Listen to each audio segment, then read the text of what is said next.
불안하고 스트레스를 받으면 술 한 잔 생각날 때가 있죠. 퇴근하고 마시면 긴장이 풀립니다. 걱정도 덜하게 되고요. 잠도 빨리 듭니다. 그런데 새벽에 눈이 떠져요. 화장실도 가야 하고 또 목이 마르고 가슴이 괜히 두근거립니다. 다음 날에는 별일도 없는데 불안합니다. 불안해서 마셨는데 다음 날 더 불안하고 잠들려고 마셨는데 새벽에 깨고 좋아서 마셨는데 필요해서 또 마시게 됩니다. 안녕하세요. 아이러니 왜 이러니의 안면 비공개 정신과 의사 술입니다. 얼굴은 비공개지만 마음속 아이러니는 공개합니다. 오늘은 술이 주는 세 가지 아이러니를 파헤치고 단주하는 3단계를 알려드리도록 하겠습니다. 첫 번째 아이러니. 편해지려고 마셨는데 다음날 더 불안하다. 자, 술은 중추신경계 진정제입니다. 술을 마시게 되면 편안하게 해주고 긴장을 풀어주는 진정 효과가 나타나게 됩니다. 우리 뇌에는 일종의 브레이크와 악셀레이터가 있습니다. 브레이크 역할을 하는 대표적인 물질이 가바인데요. 신경이 지나치게 흥분하지 않도록 속도를 낮추는 역할을 합니다. 반대로 악셀 역할은 글루타메이트가 하는데요. 뇌를 깨우고 활성화하는 쪽에 가까운 물질입니다. 술을 마시면 대체로 가바의 브레이크 기능이 강해지고 글루타메이트의 흥분 신호는 억제되는 방향으로 이제 움직입니다. 이중 억제가 되는 거죠. 그래서 생각의 속도가 느려지고 차분해지고 긴장이 줄어듭니다. 덜 신경 쓰이고요. 낯선 사람 앞에서도 별 생각 없이 말이 술술 나올 수 있는 거죠. 불안할 때 술은 자가 처방약처럼 느껴질 수 있습니다. 물론 소량에서는 긴장을 풀어주지만 섭취량이 늘어나면 제어 기능을 마비시켜 판단력 저하나 여러 가지 안 좋은 문제가 생기게 됩니다. 근데 문제는 술 기운이 빠지기 시작하면 진정시키던 효과도 함께 줄어든다는 거예요.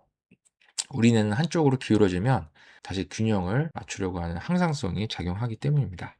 쉽게 말하면 술을 마시는 동안에는 뇌를 억지로 이제 눌러 놓았는데 술이 깨기 시작하면서 그 눌려 있던 뇌가 원래 상태로 튀어오르는 일종의 반동 금단 증상으로 설명합니다. 술이 깨는 과정에서도 안절부절 못하거나 예민하고 불안해질 수 있다는 뜻입니다. 그래서 다음날에 별다른 이유가 없어도 가슴이 두근거리는 거고요. 식은땀이 나거나 괜히 초조하고 무언가 잘못된 것 같은 느낌이 들 수 있습니다. 숙취 때 불안, 과민함, 땀이 나고 혈압이 오르는 것도 이 때문입니다.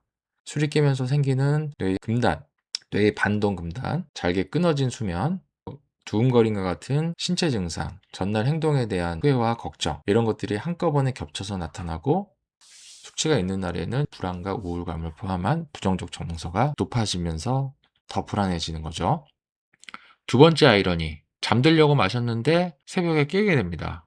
실제로 술을 마시면 입면에는 도움이 됩니다. 처음에는요. 근데 빨리 잠드는 것과 잘 자는 것은 엄연히 다릅니다. 여러 연구들을 보면 비교적 적은 양의 술에서도 렘 수면이 방해될 수 있습니다. 반면 술을 마시고 잠이 빨리 드는 효과는 더 많은 양을 마셨을 때 뚜렷했습니다.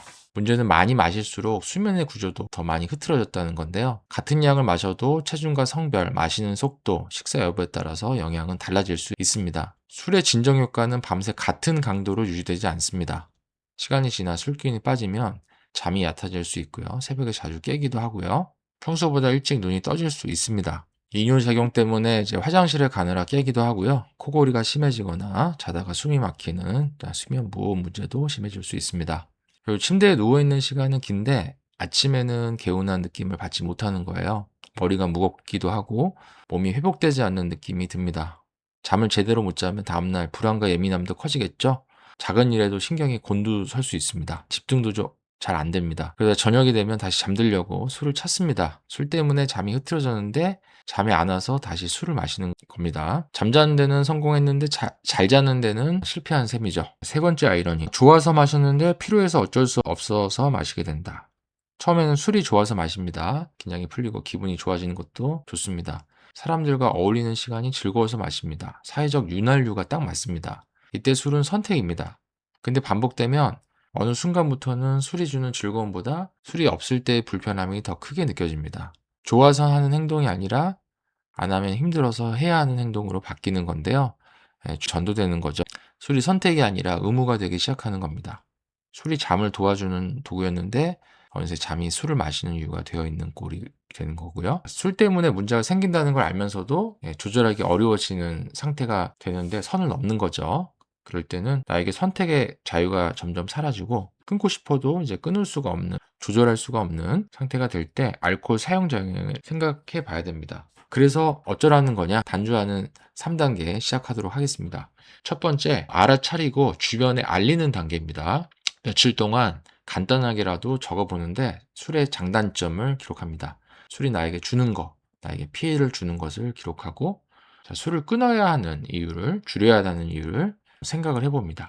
술을 줄이거나 끊으면 나에게 뭐가 좋은지를 찾아봅니다. 그리고 나서 보통 몇 시에 마셨는지, 또 얼마나 마셨는지, 마시기 직전에 어떤 기분이었는지, 술로 이제 무엇을 해결하고 싶었는지, 다음날 이제 수면과 불안은 어땠는지, 술이 내게 어떤 역할을 하고 있는지를 이해하는 시간을 가져봅니다. 긴장을 낮추려고 찾았는지, 잠을 재워달라고 찾았는지, 배고픔을 채우려고 화가 나서 그냥 피곤해서 외로움을 달래보려고 찾았는지, 아니면 그냥 습관적으로 오늘 하루를 빨리 끝내달라고 찾았는지 보시면서 목표와 결심을 적고 주변에 술을 끊겠다고, 줄이겠다고 알리는 것이 첫 단계입니다. 두 번째 단계는 첫 잔을 미루는 겁니다. 첫 잔을 안 마시는 게 매우 중요한데요. 10분이나 20분만 미뤄보는 겁니다. 술자리에는 얼씬도 하지 않는 것이 좋습니다. 물을 한 잔 마실 수도 있고요. 간단하게 뭔가를 먹어보기도 하고 따뜻한 물로 씻어도 좋습니다. 집 주변을 잠깐 걸어도 좋고요. 누군가에게 연락을 해도 됩니다. 갈망은 파도처럼 오지만 갈망은 계속 커지지 않습니다. 대부분 10분에서 15분 사이에 정점을 지나 내려갑니다. 이 시간을 잘 버티면 되고요. 파도가 지나가기를 기다리는 겁니다. 이 느낌은 영원하지 않습니다. 불안하다, 불안하면 알아차린다, 첫 잔을 미룬다, 다른 방법을 시도해본다, 그리고 계속 선택한다. 세 번째 단계는 바꾸는 단계입니다. 대체하는 단계입니다. 술을 줄이려면 술이 하던 역할을 대체하는 것이 필요한데요. 배고파서 마셨다면 배를 음식으로 먼저 배부르게 채웁니다. 긴장을 풀려고 마셨다면 산책을 한다거나 심호흡이나 명상처럼 몸을 진정시키는 방법이 도움이 됩니다. 잠들려고 마셨다면 수 없는 취침 의식을 만들면 좋습니다. 조명을 낮추고 매일 비슷한 시간에 눕고 따뜻한 차를 마시거나 반신욕을 하거나 가벼운 스트레칭을 해도 좋습니다. 외로워서 마셨다면 혼자 참는 것보다는 누군가한테 연락하는 편이 낫고요. 장기적으로 사람을 만날 계획도 필요합니다. 하루를 끝내려고 마셨다면 새로운 대체 의식을 만들 좋습니다. 음악을 듣거나 걷거나 짧게 하루를 기록해도 좋습니다. 술이 없어도 견딜 수 있는 저녁을 만드는 계획이 중요하고 완벽하지 않더라도 그렇게 하시는 노력과 과정 자체가 도움이 됩니다. 혼자 줄이기 어렵다면 당연히 도움을 받을 수가 있고요. 갈망 자체를 줄여주는 약도 도움이 되고 동기 강화 상담이나 인지행동 치료처럼 근거가 확립된 상담을 받아보시는 것도 좋습니다. 마무리하겠습니다. 술을 마셨을 때 불안이 줄어들고 잠을 오게 하지만 계속 마시면 다음날 불안해지고 깊은 잠을 오지 않게 한다. 자, 술을 끊으면 좋은 이유를 찾고 결심을 하고 주변에 금주나 절주를 알리고 첫 잔을 미룬다. 술이 없어도 괜찮은 일상을 만들어 본다. 자, 불안해서 마셨는데 다음날 더 불안하고 잠들려고 마셨는데 깊은 잠을 자지 못하고 좋아서 마셨는데 어쩔 수 없이 계속 마시게 되는 술의 아이러니, 왜 이러니였습니다.